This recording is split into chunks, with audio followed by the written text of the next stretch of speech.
back, everybody. So today we're going to have the next tasting of my Chinook SMaSH beer. Now this is a leaf version. I do grow Chinook hops, and I wanted to see what the difference was between my leaf hops and pellets.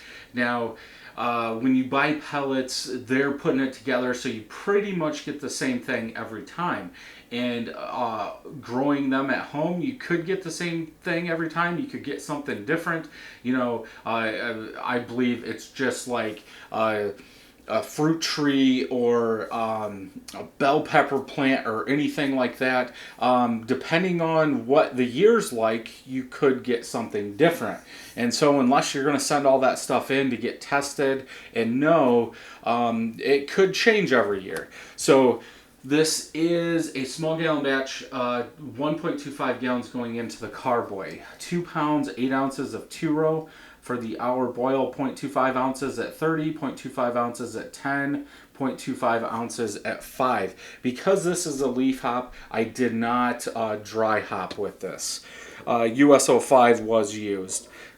Bottled on 10-4, 7.77% ABV. Could it be lucky? Let's find out. Good hiss, good smoke. Get it into a glass. I was actually turned on.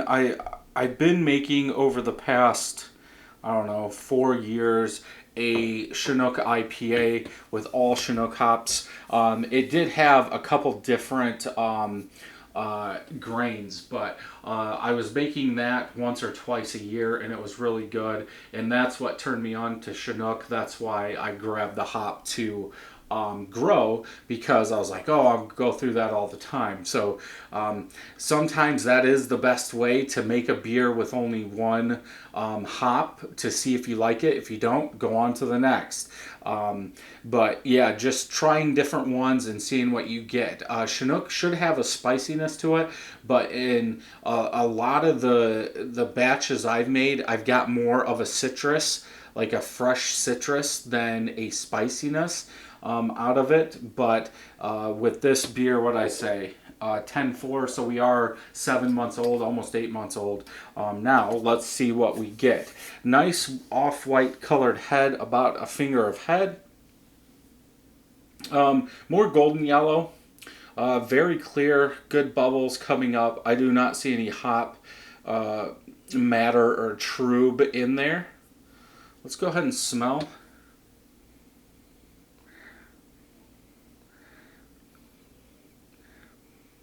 A little grainy citrus, and that's about it. Very low. I would expect it to be like this, being almost 8 months old. Those hops are going to fade. Usually that malt will start taking over in a beer, and that's kind of what it smells like. There is some hop presence there, but if you gave this to somebody and just told them to smell it, I'm guessing they would say, okay, you forgot the hops. It almost smells like a Pilsner, like a crackery Pilsner beer, more than anything. Maybe just a touch of hops to brighten it up just a little bit. Let's go ahead and taste.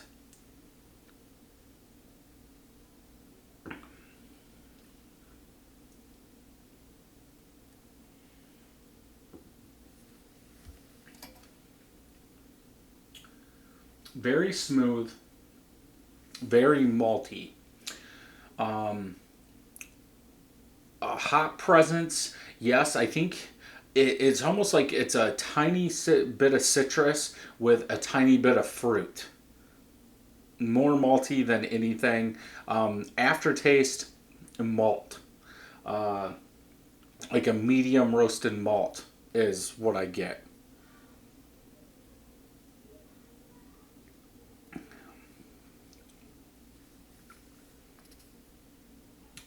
Yeah.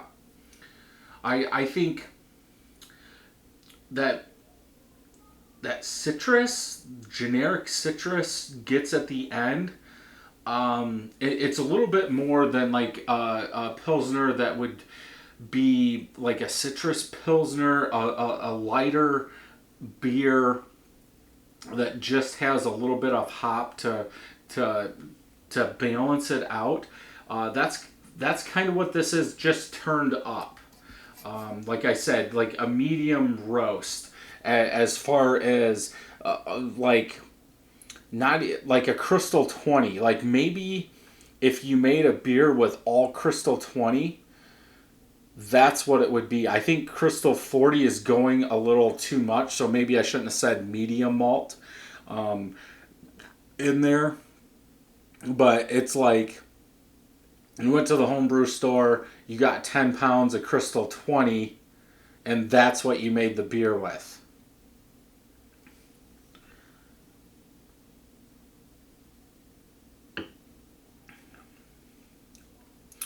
Yeah, because in that aftertaste in the back, you do get that citrus, like that generic citrus, but that's it. Then the aftertaste, like I said, malt. A lot more malt than anything. Then you get a touch of citrus. So yeah, I would say this one's definitely faded on the hop side. Those malts are really starting to take over. But again, we're doing this to experiment and see what beers taste like, home brews taste like over time. So this is something I would not make right now, or almost 8 months old, let it sit that long. I would probably drink it. I definitely would drink it fresh. So if you enjoyed this video, check some more homebrew videos out over here. And until next time, happy brewing.